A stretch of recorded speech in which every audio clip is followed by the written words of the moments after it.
When is a parent born? When your world changes in a moment? Nani? Or when the moment is celebrated by all? When you start learning again?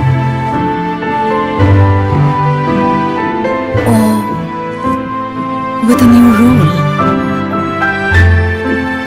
Is it your child's first breath? Or is it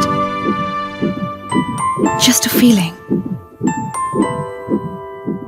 Parents are born when they fulfill a responsibility. Your child's umbilical cord blood can provide protection from 80 life-threatening diseases. Keep it safe with Asia's largest stem cell bank, Cordlife. One chance, one choice.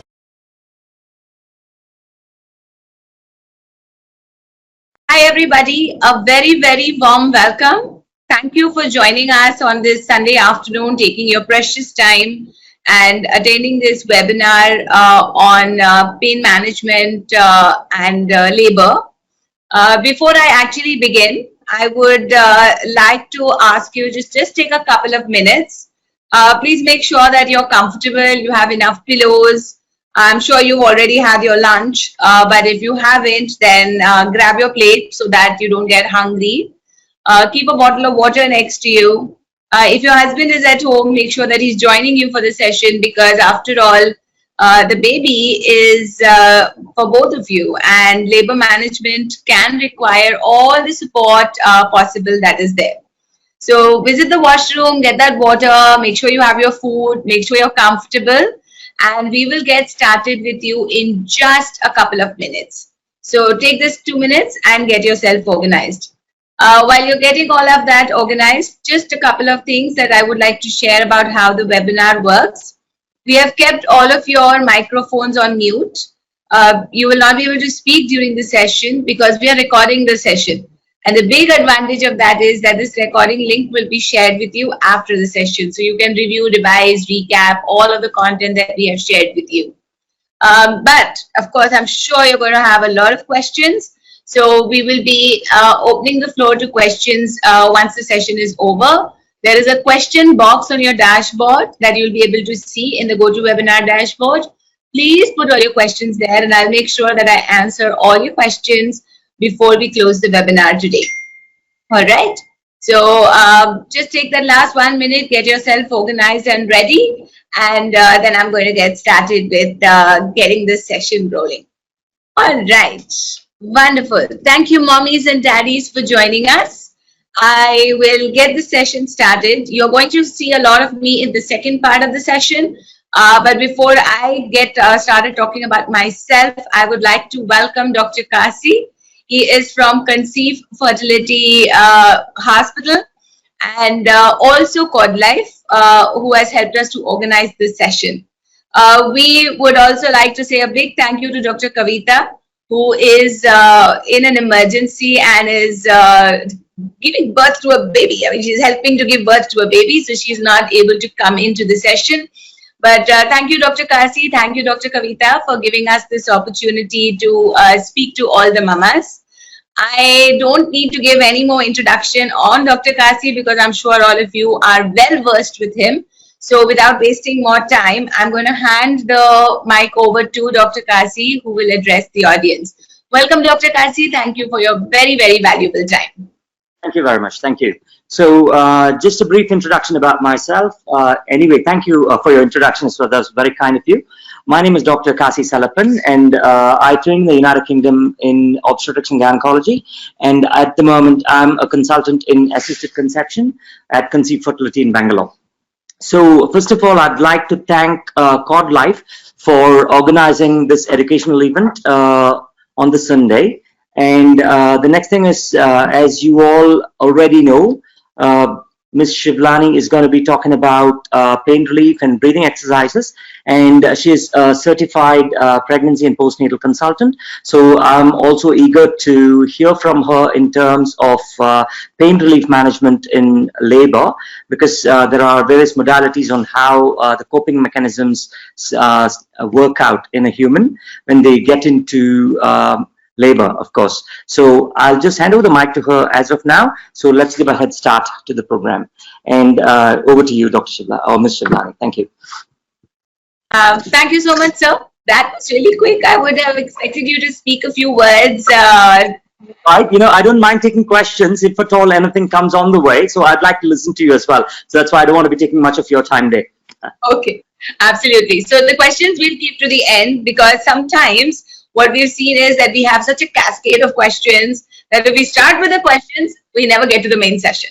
So we've designated that the last 15-20 minutes will be for the questions. And if for some reason we are unable to complete all the questions, then Cordlife team helps by sending them across as an email, and then we take care of them. That all the audience will be satisfied before we close the class. All right, great. So I'm going to get started. Let me start with sharing my screen. All right, awesome. So we will get started with talking about labor and delivery. So as I said, you're going to hear a lot about me. So let me start with introducing myself. My name is Sonali, and as Dr. Kasi has already graciously said, I'm a pregnancy and postnatal consultant. I have been in the space of working with pregnant and expecting families, and I'm going to use the word families because remember I asked you to call your husbands in as well if they are around, or if there's anybody else who you think is going to be a good labor support person, then you should definitely have that person along too. So the whole idea is that I've been in this space for almost 17 years now. I'm based out of Mumbai, and had the opportunity to work with more than 40,000 families till date through classes, workshops, and a lot of online interaction as well. So it's once again, thank you. It's really amazing how Cordlife actually, when the pandemic hit, pretty much jumped in and set up a platform like this, which could enable these sessions to happen with so much ease and convenience. So really thank you for being proactive on this. Let's get started, and we'll talk a little bit about labor and delivery today. So we'll start with a little bit on pregnancy. And the reason why I want to start with a little bit on pregnancy is because obviously what happens during pregnancy is going to eventually impact how labor works. It doesn't go like this, that, okay, one fine day you're in labor and labor is going to be a unit in itself. So a lot of things that we do to prepare is what is going to make sure that our labor and birth have a more positive outcome in our heads. Now, just please understand that when I'm saying a positive outcome, I don't really mean that, oh, I'm going to have a normal delivery with a 30-minute labor and a very quick birth. So I'm not saying that. What I'm saying is that I feel good about what happened. So that entire experience for me is positive, is what we are aiming to do. So think about it this way. If you were running a marathon, you would prepare for it, right? You would go into training, you would have the right food, you would do a lot of things to prepare yourself for the final day where you're going to run the marathon. And God has given you this 9 months to prepare for the marathon, that is labor and birth. So these are a few things that you're going to take care of. The first is obviously making sure that you eat healthy. Your body is a temple, and what you put into it are your prayers, isn't it? So keeping that in perspective, if you eat the right foods, your body is overall going to be a healthy body, which is going to ensure that you are able to sustain your pregnancy and birth better. When we're talking about a healthy diet, it doesn't only nourish your baby, it keeps you healthy and it helps to build your immunity. So when I'm talking about immunity, I'm sure that's kind of ringing a few bells, ding, ding, ding, ding, ding in your head right now, because everyone's talking about having a strong immune system for the last 1 year. But during pregnancy, you need to ensure that you eat a balanced diet. And the focus and the goal is that it has to have 5 components. I always show 5 fingers to my clients when we're talking about a healthy, balanced diet. So when you're setting up your plate for your breakfast, lunch, and dinner, it should include healthy carbohydrates, which means unrefined grains, things like brown rice, wheat, jawar, bajra, nachni, etc. It should have a healthy serving of vegetables or fruits. You should always have a good portion of protein. So even if you're a vegetarian, make sure you have a dal, rajma, chola, whatever you feel comfortable. You should also include some calcium. So this could be in the form of curds, paneer, milk. And last is the healthy fats. So having a lot of ghee is not going to make that delivery quicker, but having a little bit of ghee will help the fat-soluble vitamins to digest better, automatically making your body healthier and stronger. Now, the baby inside you is eating 24/7, is connected to your blood supply. So we need to make sure that your blood sugar levels are maintained, which means that you need to eat every 2 to 3 hours. If you kind of eat with too long gaps, that could have fluctuations in your blood sugar, plus it can cause you acidity and just overall be uncomfortable for you. Making sure you have plenty of fluids helps to, of course, digest your food. It also helps to ensure that you don't get lethargic, your body doesn't feel weak and dehydrated, and most importantly, helps to maintain the amniotic fluid levels. So have at least 10 to 12 glasses of water every day. I understand that it probably is annoying to go to the bathroom so often, but nevertheless, it's still worth it because it helps to do so many good things. Last but not the least is making sure that you take your prenatal supplements. When you take your prenatal supplements, it just ensures that yes, I'm eating healthy. I'm eating all the components that I have been asked to eat. But I really don't know exactly how much my body is able to digest and absorb. And keeping that in perspective, I take these prenatal supplements that my doctor prescribes to me because these are more easily available to my system. The metabolism of these is much more better, faster, easier, and therefore it helps me to achieve my goal of coming as close as possible to a perfect pregnancy, perfect baby, perfect, all of those things, right? We'll go to the second point over here, which is talking about regular exercise. Now, regular exercise is going to prepare your body for labor. It will reduce the aches and pains. I'm sure you're experiencing that. My back hurts, I get cramps in my legs, my shoulders hurt, I'm overall getting acidity. So it'll help you to take care of all of these things. It will help to relax you. It will help you to sleep better. And now this one's really interesting. It helps in better fetal development. Really, if I exercise, my baby's going to develop better. That's a look that I get from a lot of mothers. And trust me, that is something which is very important because there is a concept which is known as the exercising womb. So it has been noticed, researched, that mothers who exercise regularly, of course with permission from your doctor, who exercise regularly have babies who have better heart function, better metabolism, a better birth weight actually. So all of these have been documented as research facts. The safest exercise is walking. I mean, you really don't need anything for that. When you're going for a walk, you must make sure that you wear good shoes, carry a bottle of water, and be safe. Don't go for a walk in a very busy main street. That doesn't make sense, right? What you should do is go for a walk in the park, or maybe on your terrace or your building compound, whatever is nice and safe, right? The pace that you choose for walking should be what is comfortable to you without you getting breathless, but it should also not be like a leisure stroll all over the garden. That's not what we're looking for. What we're looking for is an exercise. So you should be able to walk comfortably, but if your phone rings, you should not be able to talk comfortably.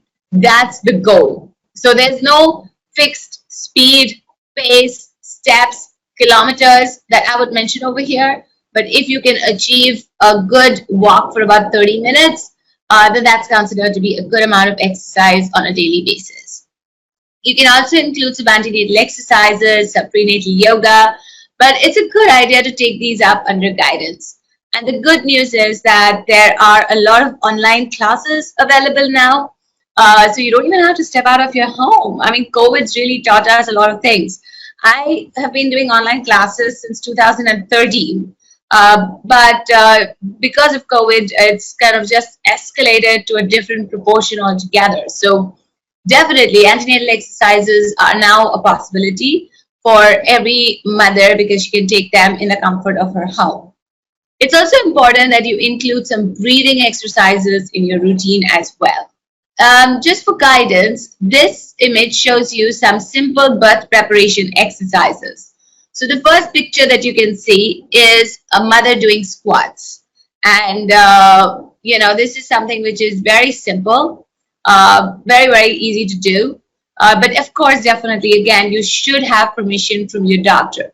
And before you get started, we start with less number of counts. We do about 8 to 12 squats every day. But as your strength, stamina, everything builds up, then you can start increasing that by about 4 to 6 counts every day. So by the time you are very close to your delivery, maybe in your third trimester, you should be able to do a good 50, 60, maybe more squats every day. When we're doing this as a class, I can see that mothers are highly motivated, and because others are doing it and they kind of do it together, they easily get almost 80 to 90 squats done on a daily basis. But I'm going to repeat, you need your doctor's permission and you need to make sure that you start slow. Don't just start doing 80 squats on the first day. You are so not going to be happy with me. The picture in the middle shows the butterfly position, a very, very popular yoga position. So you can sit like this for watching TV. You can sit like this for talking on the phone. It helps to widen the pelvis. It helps to make the pelvis a lot more elastic, which can help the actual birth and passage of the baby. The third picture on the right is showing you a woman lying on her side, and what she's doing is leg raises. So this exercise also is a great pelvis widening exercise, right? So we do it on one side first, maybe about 8 to 12 counts to begin with, and then we do the other side as well. And as your strength builds up, as your stamina builds up, then you start doing many more counts of this exercise as well. The woman on the commode in the fourth picture on the bottom right is doing Kegels. But it's only to depict that this is the muscle we're using. That's why we're using this picture. But you do not do it on your commode. You do not do it while passing urine. But imagine that you have to stop the flow of urine. Which muscle would you tighten? That's your pelvic floor muscle. That's how you do a Kegel exercise. My recommendation for mothers during pregnancy is to do about 200 Kegels every day. And I am not exaggerating. You should definitely make sure that you get these done on a regular basis. And the last but not the least is deep breathing. I am also going to be teaching you labor breathing exercises as part of today. But right here, what we're talking about is just simple deep breathing, where you take a deep inhalation, expand your lungs, expand your ribs, expand your abdomen, and then slowly exhale, deflating everything. And at the same time, making sure that you do not hold your breath. So if you can't do a deep, long inhalation, you just do as much as you can and then exhale. Don't hold your breath trying to make it deeper and longer. I would recommend that you do about 40 to 50 deep breaths every day. And while you're doing them, it's a good idea to do them in an open air environment, and don't do it in an air conditioned environment because you don't want to take in other people's germs when you're doing this. The other last 2 points over here, when we're talking about myths, pregnancy and birth bring in a lot of myths which can cause stress and anxiety, right? A lot of times people tell you to have ghee in a glass full of milk in the last month of pregnancy to, I don't know, get the baby to slip out. It doesn't really happen that way, right? There is no way that the ghee and milk that you're having is going to go and line your birth canal and make the baby slip out completely, right? We hear so many horror stories. I think people like to talk more about the negatives than they do about the positives. And that is something that you have to keep in mind, that please do not listen to negative stories, because a lot of people have negative experiences surrounding birth. You must remember that no two women are the same. No two babies are the same. So therefore, how can two births be the same? So if someone's had a horrific experience, that doesn't mean that you're going to have a horrific experience as well. It all depends on how you take it. One of the very important key mantras that I like to teach my mothers who work with me during their pregnancy and for their birth is the simple statement that I'm a woman, I am able to do this, I have all the mechanisms to do it, and I'm powerful enough to do it. So if you keep your mind in that relaxed state, in that positive state, there is no way that you would have a problem with your labor and your birth. Full term is considered to be between week 37 to 40. Anything before that is considered to be preterm, right? A lot of times you might hear so many other myths as well. It says, oh, the ninth month is absolutely fine. You can deliver any time in the ninth month. And the ninth month starts at week 35. And we definitely don't want you to deliver even late preterm, right? So even if you're between week 35 and week 37, we would call it late preterm, and we don't want that to happen as well. There'll be some other stories which will say, oh, you deliver in the 7th month, that's absolutely fine. The baby's going to definitely survive. But if you deliver in the 8th month, oh my God, that's a big risk. That's again not true. So don't worry about it. The longer the baby stays in the womb, the better. And if the baby comes after week 37, we are so happy. If you notice any of the pre-labor signs, and I'm going to talk about those next, you are going to immediately report to your doctor. Now, why am I reporting to the doctor? Because the doctors do have certain ways of probably stopping the labor and kind of slowing things down. If they find that they can't, then they could give you certain medications which will help to mature the baby's lungs. And this is really, really helpful, because one of the major reasons for a baby needing to be in the NICU is that they can't breathe on their own. But if we can catch it, if mothers are alert that, oh, okay, this looks like pre-labor. So we're going to immediately get in touch with the doctor, and the doctor says, oh, yes, it looks like pre-labor, but it doesn't look like I'm going to be able to stop it. So we give you the medications, the baby's lungs mature, and when the baby comes out, in most cases, extensive stay in the NICU is not required. So what are these signs? So about 15 days before the onset of labor, the baby's head is going to drop. If you have a grandmother at home, she's going to probably use the words, "Pet niche aa gaya," the stomach has come down, right? But what we say is that the baby drops, the head engages. So this is your pelvis, and the entire duration that the baby is in the womb, the baby is actually rotating, somersaulting, moving around. Sometimes the head is up, sometimes the head is left, sometimes the head is right, sometimes the head is down. But in the last few days, the head has to be down. And to prepare for birth, the head has to enter the pelvis. So in the 9th month, the mother looks like a watermelon with the baby and the womb reaching all the way to her rib cage. But in the last 15 days, as the head drops down and engages, the upper part of the abdomen is going to look a little empty, and what you're going to have is a pear-shaped abdomen, which is what we're looking for. The next thing that you're going to notice is Braxton-Hicks contractions, which will increase in frequency. So what are Braxton-Hicks contractions? Your books, your internet websites will call them fake contractions. They're called fake contractions because they do not actually affect the cervix. Now you're going to hear this word a lot from me over the next 30 minutes. The cervix is the mouth of the uterus, which opens into the vagina. And that's where the baby is going to come out from. But the Braxton-Hicks contractions are tightening of the uterine muscles. It feels as if the stomach is becoming hard like a ball, and then it's relaxing, but it does nothing to the cervix. The cervix remains tightly closed. So Braxtonix contractions are short, they're painful, and they are sporadic, painless and they're sporadic, and they do not cause any cervical changes. However, in the last 15 days, the frequency of these Braxtonix contractions increases dramatically, whereas moms start realizing that, oh, why am I getting this? Like, why is my stomach tightening so much these days? It just says that you're in your last 15 days. At this point of time, if you were to have a doctor's visit and your doctor would do an internal examination, the doctor would be able to feel your cervix for any changes. So if the cervix still feels long, thick, and tightly closed, you're not yet in pre-labor.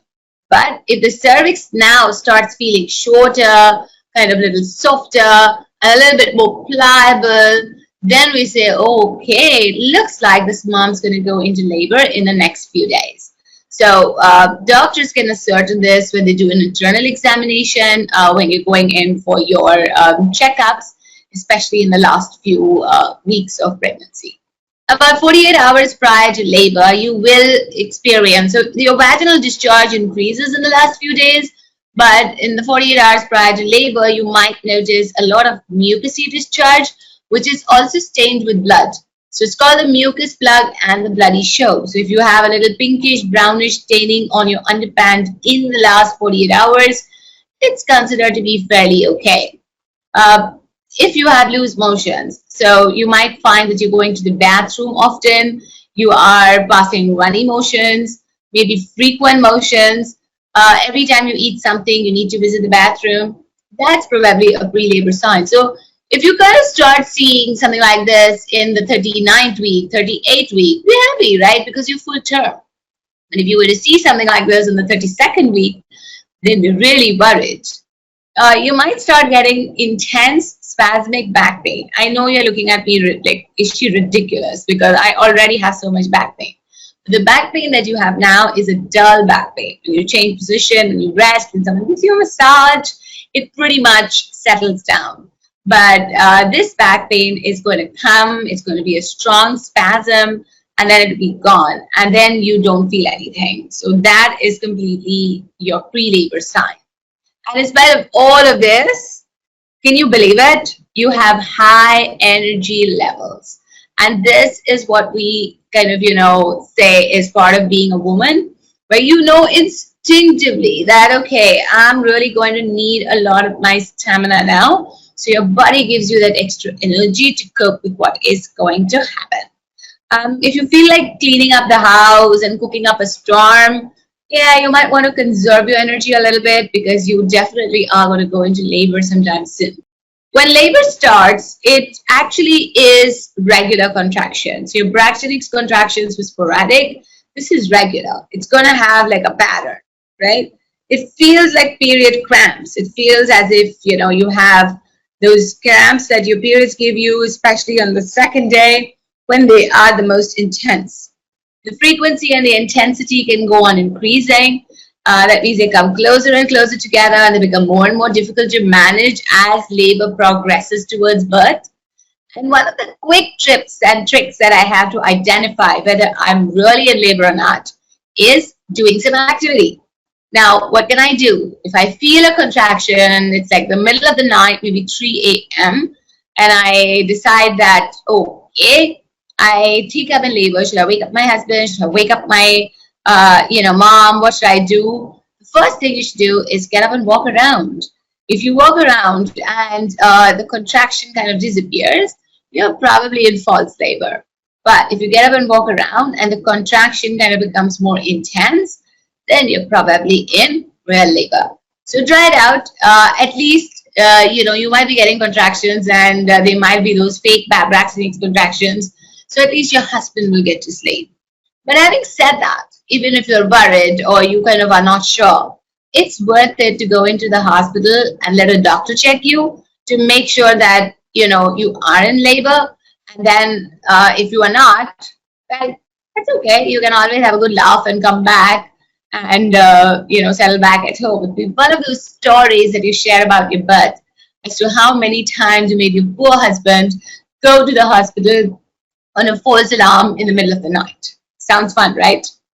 So when you have decided that, okay, I think I am in labor, then the next thing you're going to do is whip out that paper and pen. And of course, you could also do it on an app. I'm sure there are like a zillion apps out there which will tell you how to time contractions.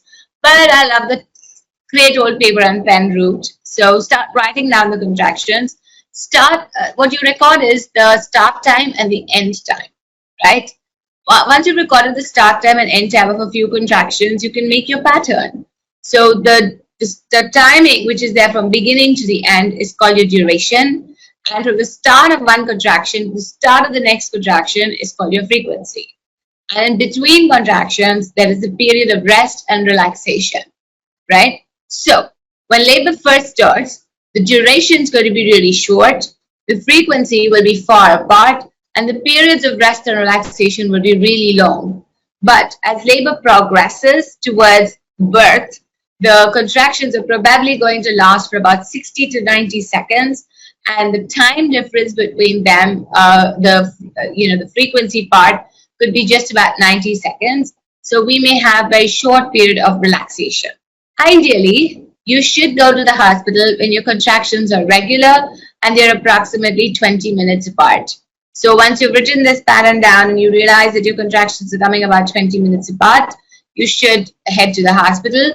However, once you've decided that the contractions have a pattern and they're regular, whatever the frequency, you should at least inform your doctor. So that also gives the doctor some prep heads up time to make sure that the doctor is available for you when you are arriving at the hospital.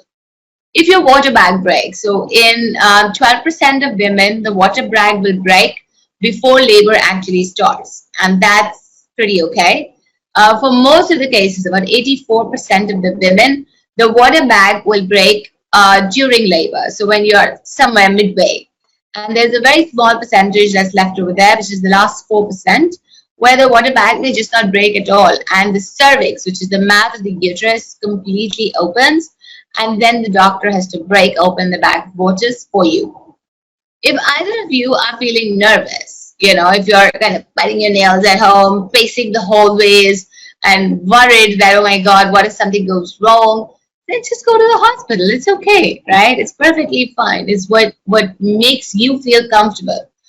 In case the hospital is really far away and it's, peak traffic time and etc., then you might want to head off a little bit early and don't wait for my 20 minutes apart rule.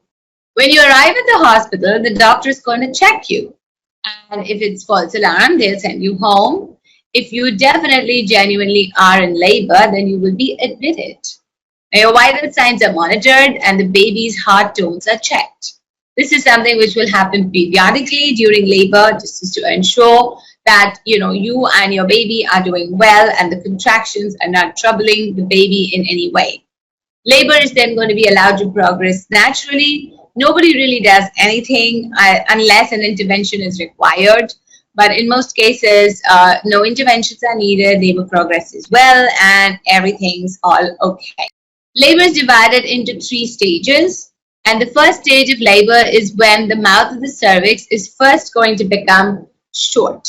And this is called effacement. When the cervix becomes completely short and paper thin, we say the cervix is fully effaced. The next thing the cervix is going to do is open. So the cervix is to open to 10 centimeters, which is called dilation. And the 10 centimeters is also the size of your baby's head. So most babies are under 10 centimeters, but that's the average that is expected. In the second stage of labor, the mother is asked to push, and it's only her effort and the uterine contractions which are going to help the baby to come through. The baby is first going to exit with the head and slowly flex the head, turn around, deliver one shoulder, deliver the second shoulder, and then finally the rest of the baby slips out. In the third stage of labor, we deliver the placenta. So as the baby is delivered and the cord is clamped and cut, the placenta realizes inside that it does not require any assistance. It doesn't need to be there anymore.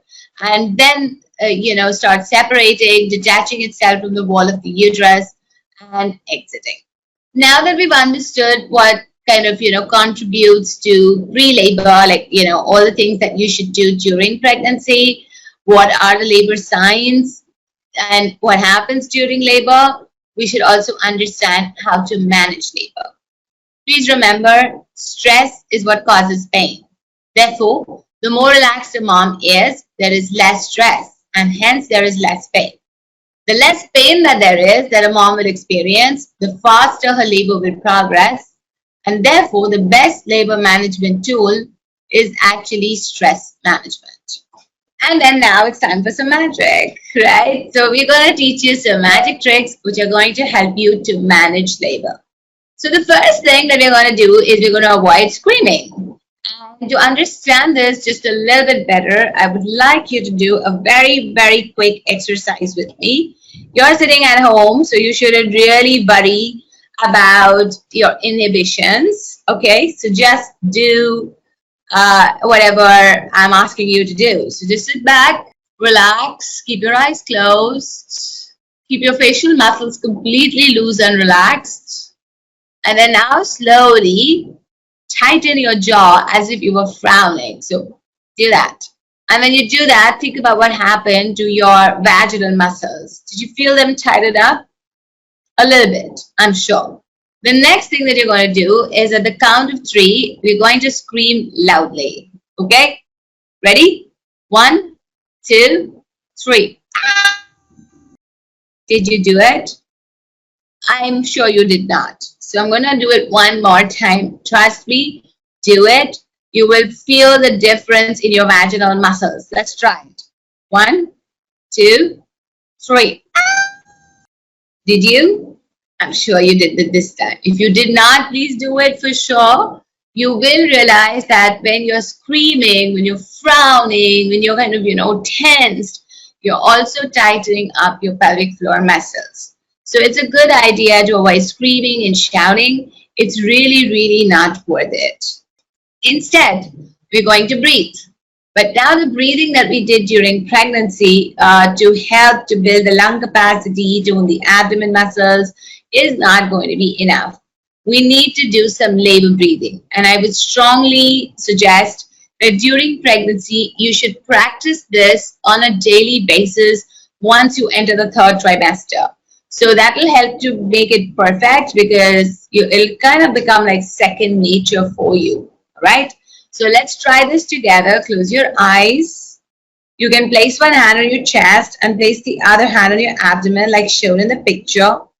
And we're going to do short breaths. So technically the hand on the abdomen is not really going to move. It's only chest breathing, okay? So close your eyes. Imagine that a contraction is coming on. Take a deep breath in. Exhale. Now switch to short breaths. Breathe in through the nose, blow out through the mouth. It has to look like this.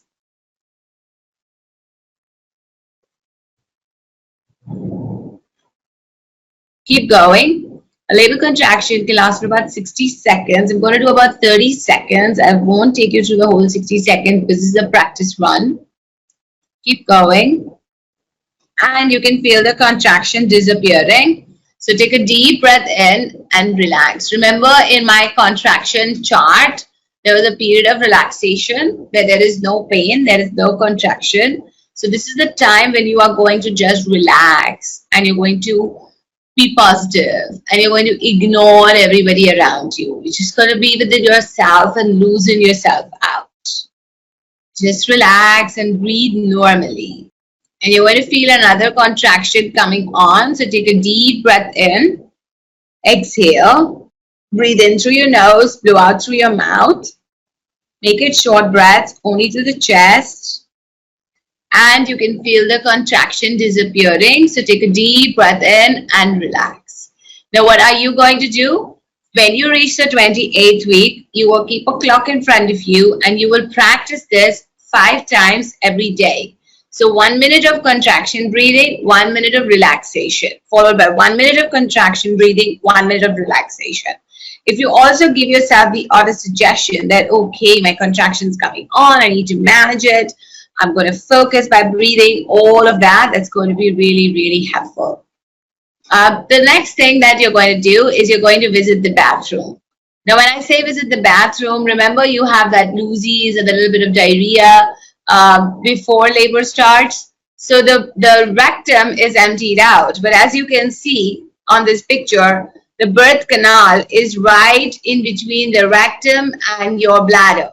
So if I send a mother to urinate every 45 minutes to an hour to kind of pass urine and empty the bladder, it's going to create more space for the birth canal, which is what we are all looking forward to. So the baby will be able to slip down a lot more easier. And another good thing about this is that it's going to help you to relax, isn't it? It'll help you to relax, and you can't be tensed when you pee. So at least for those few moments, you're going to be all relaxed more than anything else. An upright position is definitely going to give you the advantage of gravity, plus also the advantage of your anatomy. Because when you are lying down, your birth canal isn't flat like this. It's actually tilted upwards. So when a mother is sitting up, the birth canal gets tilted downwards, which makes it absolutely easier for the baby to move down.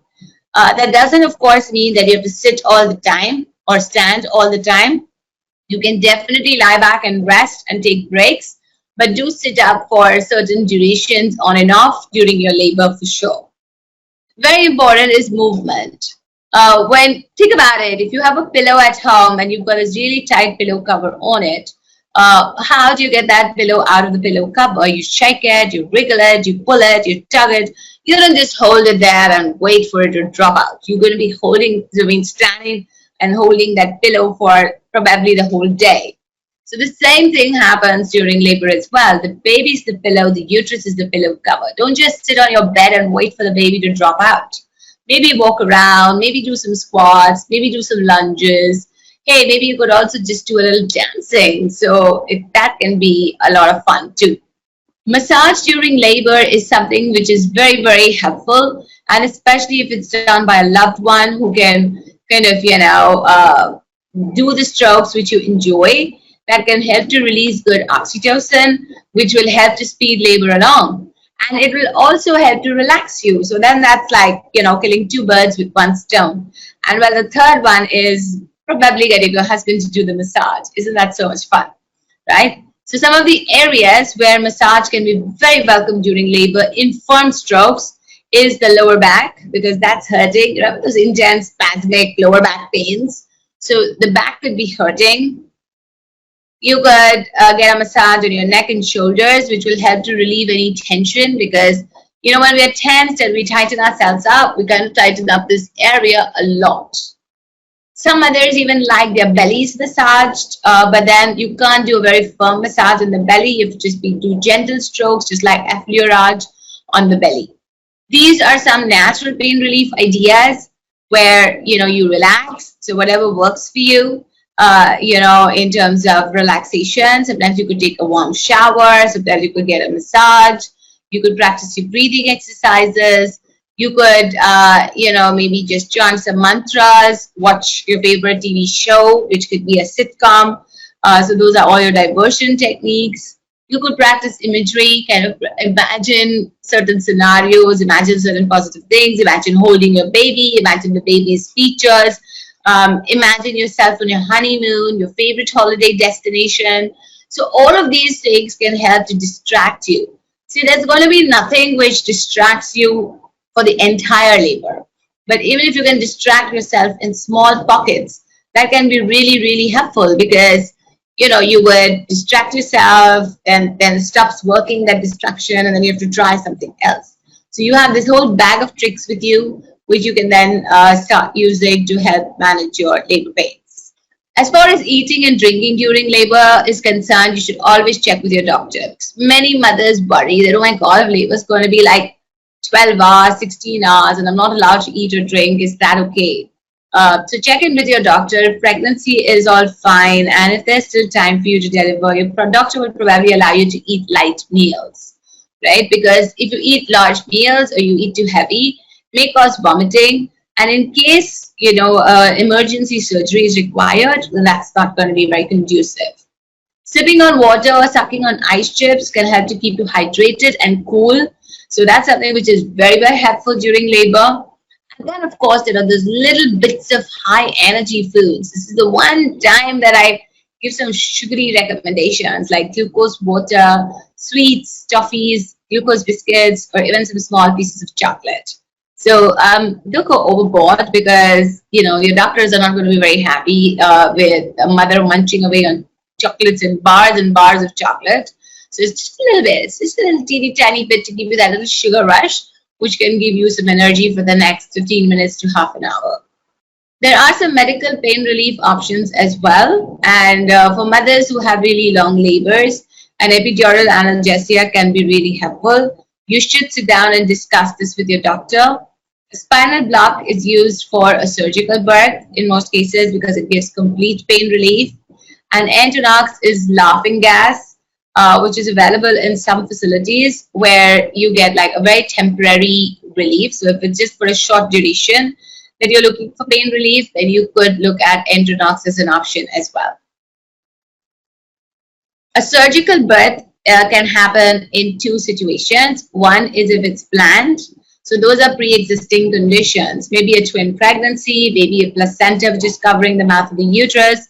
Maybe there are certain complications which the doctor and the mother are aware of, and then they prefer to have a planned C-section.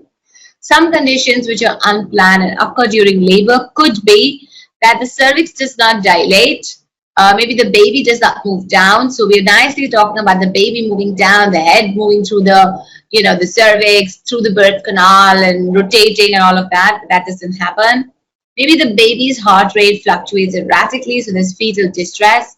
And if the mother develops an infection during the birth process, maybe has a high fever, once labor starts, of course, that could be a maternal infection. So if a surgical birth is done, it's always done to save lives. So never opt for a surgical birth as a matter of convenience. Oh, I really like this date. It's super auspicious. It sounds very lucky. Or it's the day that I was born, or whatever reason it is. Or it's when my mother can come to town on this date. That should not happen. In fact, all throughout the world, in this current situation also, even with COVID, birth is so unplanned, isn't it? Nobody knows when the baby is going to arrive.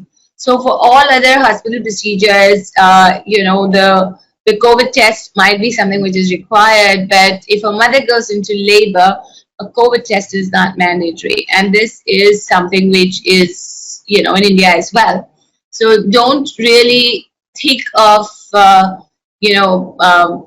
having a cesarean just from the matter of convenience. It should be to save lives. You must remember, birth is a new beginning. Look at that cute face. How can you welcome it with any kind of negativity? Welcome it with positivity, and it's surely going to bring many smiles to your life and your family.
And here is a very, very special gift for all of you mommies who are attending today's session. So we have this lovely gift from you, brought to you by Mom's Joy and Cordlife, and it is to give you some shopping pleasure. So they have maternity clothes which are comfortable and stylish, and I'm sure you're going to enjoy wearing them. So once the session is over in about 48 to 72 hours, the Cordlife team will be in touch with you and will help to give you this voucher along with a recording of this session, so that you can have some shopping fun as well. These are some of the books that I have written which are available on Amazon. So there's Prenatal Fitness 360 Degrees, which has 100 and more than 100 exercises, pregnancy, more exercises for post-delivery, diet charts, and everything is with pictures. So if I've asked you to show you a particular exercise, there's a nice picture showing it and an explanation.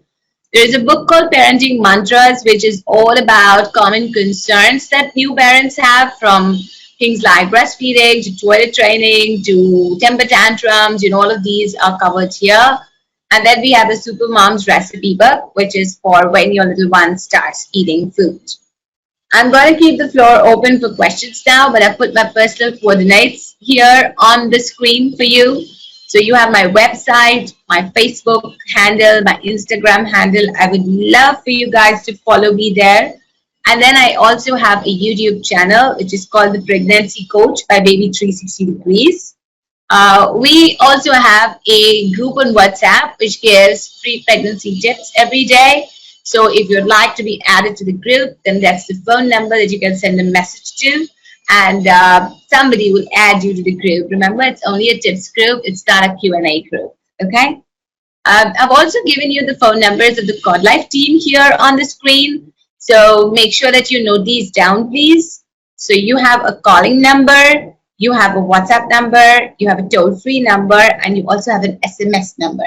So, if by chance, it doesn't happen, but by chance, if you don't get your gift voucher, or if you would like to kind of understand more about stem cell banking, then you can definitely use one of these numbers and get in touch with the team, and they will be very happy to help you with all your questions, right?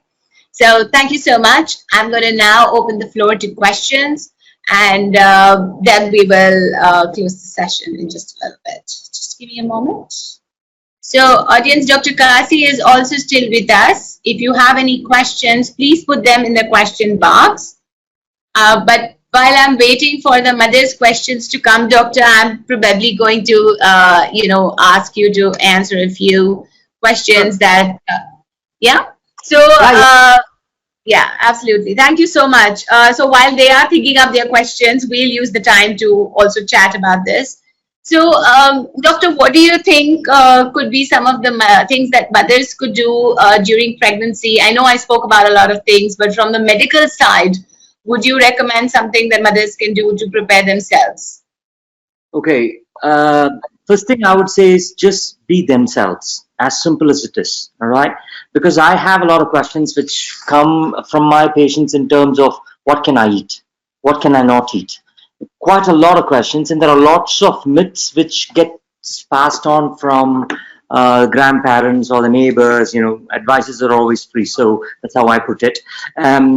So how I would say is eat what you like. The only thing which wash all what you consume. That's very important. Let it be Europe, let it be India, wherever. Washing, because that carries a lot of germs, especially when we talk about people who've got pets in the household and all those things, toxoplasma and all those. And liver-related products, I usually ask them to avoid. This is based on the NICE guidelines from the United Kingdom, because it can have a negative effect because of vitamin A excess in the body for the baby. So that's another one. Prenatal supplements, absolutely mandatory. But, the other things, common things, should I take iron? That's a very common thing which people ask me. Should I take iron? When the hemoglobin count is absolutely normal, why go? You'd rather look into the market to buy greens rather than go to the pharmacy to buy iron, because we do not want a side effect of the iron, which can be constipation and nausea and everything, and you put another tablet to cover that side effect of iron. Very common questions. So if the hemoglobin content, everything is absolutely spick and span, I don't think they need to do much about it. Just crack on with life, be themselves. Yes, exercising helps. You just mentioned about the exercising components and all those. What we are used to, during my course of training as well, even now I tell my patients, get a Pilates ball in the end face, when you're close by, that helps as well. They can just bounce on it. And also it can be used as a support for squatting, which one of the nice pictures you had shown. So quite a lot of things are there. But, just be themselves is the best thing I can tell them to. Awesome. Okay, so I have a question from a mother who's saying that she has a clot in her placenta and she's in her 29th week. Should she worry, and can she exercise and follow a normal routine? Okay, it's when you say clot in the placenta, many a times these clots are formed at the time of implantation. Okay, and our bodies are made in such a wonderful manner where they have mechanisms to even dissolve the clot depending on the size of the clot. So if the clot is going to go away, as long as it's not a bother and she's been carrying it since the time she conceived, I'm not going to be much worried about the clot. Yes, certainly keep an eye over it, but exercising, gentle stuff, they're not going to go bungee jumping or deep sea diving there. So a little bit of light exercises, walking, amazing, as you rightly showed. So yes, that's fine. She can carry on with her routine life. Okay, awesome. I'm sure that should have put your mind at ease. So we have another mother here who's saying that she's still trying to conceive, but she has PCOS issue. So is there anything that she should consider during her pregnancy because of a PCOD?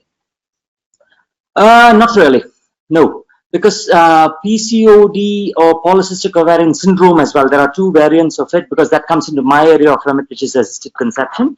So I will not worry too much along the polycystic ovarian syndrome component, as long as she has regular periods. That's the most important thing. If she doesn't have regular periods, which means then she's not ovulating, so conception becomes a problem. Then once she conceives due to any ovulation induction medications, I think then life is cruise as anybody else's pregnancy. So she doesn't need to especially worry about anything. There are certain elements when we talk about PCO, there is a little association with it in terms of diabetes in pregnancy. I'm sure all doctors would check her up for diabetes in pregnancy. So that's the only thing which needs to be kept an eye on. Right. So there's another mother here who wants to know, what are the ideal TSH levels that should be maintained during pregnancy? Okay, that varies because, between trimester to trimester. The reason is because the blood volume overall, on an average, we're looking at 5.5 liters in a lady who's not pregnant, on an average. So that jumps up to 7.5 liters when she's pregnant, and also the heart rate goes up. So when it jumps up, what happens? The blood dilutes. So when the blood dilutes, automatically whatever the components of the blood drops. So the TSH numbers can also drop, and it will drop. So pre-pregnancy, usually there are some studies to say up to 3 TSH is fine. I'm a bit stricter on that. I go up to 2.5. That's what most fertility specialists go with. As long as she can maintain it within 3, she's absolutely flying. And if at all she's on thyroxine, the dose should be increased when the lady conceives, at least by 10% of the pre-pregnancy dosing, which I'm sure her endocrinologist, if not her obstetrician, should take care of. And then she takes it until she delivers. Right. Okay, so I have a mother here who's saying that she's 22 weeks pregnant and she has tailbone pain in her tailbone area, and she's not able to sit for longer than 10 minutes. Would you be able to suggest anything to help her with that? Okay, first, 2 things. One is, position matters, and the other thing is sacrococcygeal pain, and coccygeal pain is, inflammation happens in some women. Unfortunately, I think this lady is one of them. So first thing is position, the way she sits and all those with cushioning and all those things will help, because basically, to be point blank honest, it's not going to go away until she delivers. That's one. We need to make sure about that one. Then comes the pain relief component. Then she can tag it along with the physiotherapist component. She can see a physiotherapist who might be able to help her with the positioning side of things, as well as pain relief. She's limited with pain relief because of the pregnancy. So she's okay to start off with paracetamol And after that, if need be, she can go into opiates like codeine and all those, and an absolute no for ibuprofen and diclofenac. Absolute no for them. So that's how she can manage it. Awesome. So we have another mother who's in her first trimester and she's getting mild cramps on a daily basis. Is this common and should I worry about this? Okay, as long as the cramps are not associated with any other symptom, that is very much normal. We call it a ligament stretch. So the uterus is attached on either sides as well as onto the back with ligaments. So in the first trimester, absolutely very common. It will be short-lasting pain, coming and going. Some women even talk about mild period-like cramps. Absolutely normal. Don't worry about it. Just crack on with your pregnancy. Awesome. So sometimes when my baby is moving, I feel tightness in the belly. It stays for a few seconds. Is this a contraction? Okay, depends on which trimester she is in. Okay, because some babies 22 weeks, I think. Okay, I think I lost it. Sorry. So if it's 22 weeks, I will not call it a Braxton Hicks because it's too early for Braxton Hicks.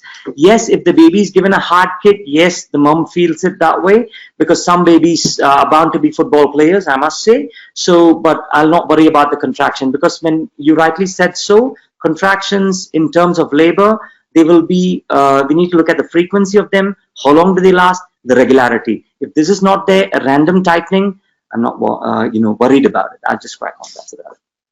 All right. So here's a mom who says, I'm in my 36th week of pregnancy. And as per my last scan on 35th week, baby's weight is 2 weeks ahead. So will the weight be an issue for a normal delivery? And is there chances of pre-labor because of excessive weight of the baby? Okay. So there are two questions here. One is, I'll take the last question first. There is the chance of a pre-labor associated with weight. No, not really. Okay. And she's 36 weeks anyway. So I'm not going to be much, tight in terms of concerns. The next thing is, she talked about, can I have a normal delivery? Absolutely. Why not? Absolutely. Because we always talk about the power, passenger and the passage, as long as which the passenger is the baby and the power is the contractions of the uterus and the passage is the mummy's pelvic bone. So as long as it can go through and all three synchronize together, absolutely, she can have a normal delivery. And in terms of weight, there is always a 20% error margin with ultrasound machines in terms of weight. So, that's not an absolute there. So the precise weight can be found after the baby is delivered. So we actually, from the counselor's perspective, we have a fourth P and we call it the psyche of the mother. So if you have that positive frame of mind, hey, that makes it my fifth P. So be positive and so that you can definitely have a normal delivery. All right. So I have a mother who wants to know that is it necessary to take thyroid medicine before conceiving?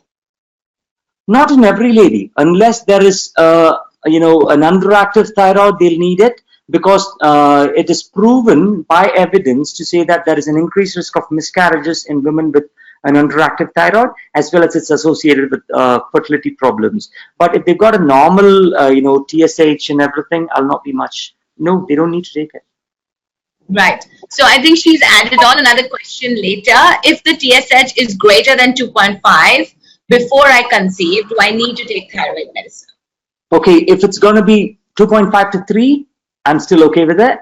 But if it's going to be more than that, and if there's a delay in fertility, then yes, the doctor will start it automatically. All right. So I have a mother who's got edema. I don't know where edema, but I'm assuming the feet, the face, etc. So any tips to deal with that?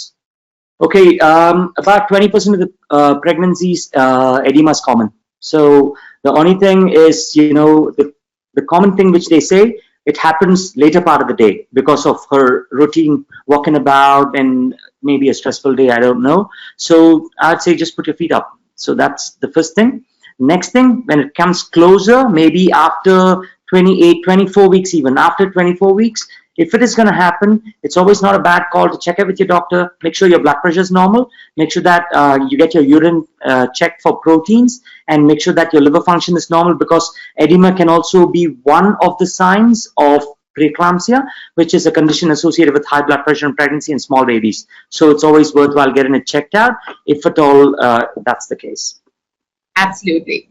So all the moms out there, I would really say this was my personal check during pregnancy. I used to keep pulling my rings on and off, and I used to make sure that I'm not gaining too much weight because my fingers are not gaining too much and I'm not getting swelling. So if I would feel that, I would actually want to go to my doctor and get my blood pressure checked to make sure that everything was on track.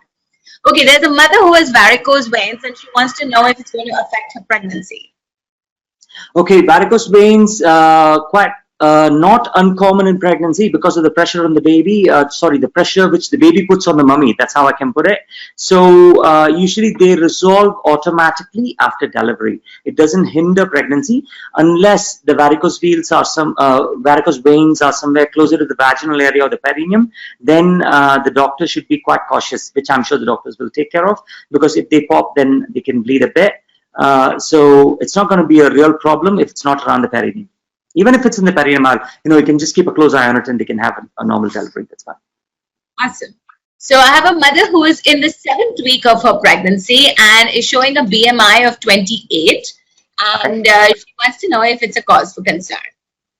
No, that's a simple answer. Absolutely not. All right. So just make sure that you eat healthy and don't gain weight excessively. Pregnancy is not a time to eat for two. The second person that you're eating for is really, really tiny. So do not listen to all those mother-in-laws who want to make you eat double the food. That's the important part.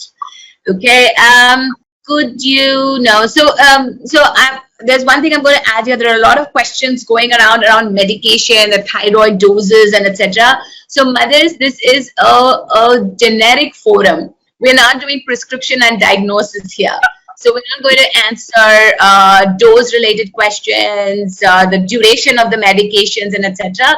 It is highly recommended that you visit your doctor with your full file so that it's a complete analysis which is done for you and not just one random question here and there. Please excuse me. I'm really sorry, doctor. I'm going to put my foot down on those dose-related questions. Okay, so yeah, all right. So yeah, I think that pretty much takes care of this. So wherever there are those, very specific, this is this much, that is that much, should I take this much medication? I have skipped those questions now. Thank you so much, doctor. It's been really, really great to have you. Thank you for all your time and all the patience for spending Sunday afternoon with all of us. Thank you so much. I'm sure you moms have enjoyed this session. Thank you for joining us. We would love to get your feedback. So please feel free to put your feedback in the chat, or you can send it to the Cordlife team as well. Thank you once again, Dr. Kasi. Thank you to Dr. Kavitha, who has been with us in spirit and is delivering baby somewhere. So thank you so much. And we look forward to working with you again soon. Thank you. Thank you very much. Bye-bye. Bye. When is a parent born? When your world changes in a moment. Nani? Or when the moment is celebrated by all. When you start learning again. Or with a new rule. Is it your child's first breath? Or is it just a feeling? Parents are born when they fulfill a responsibility. Your child's umbilical cord blood can provide protection from 80 life-threatening diseases. Keep it safe with Asia's largest stem cell bank, Cordlife. One chance, one choice.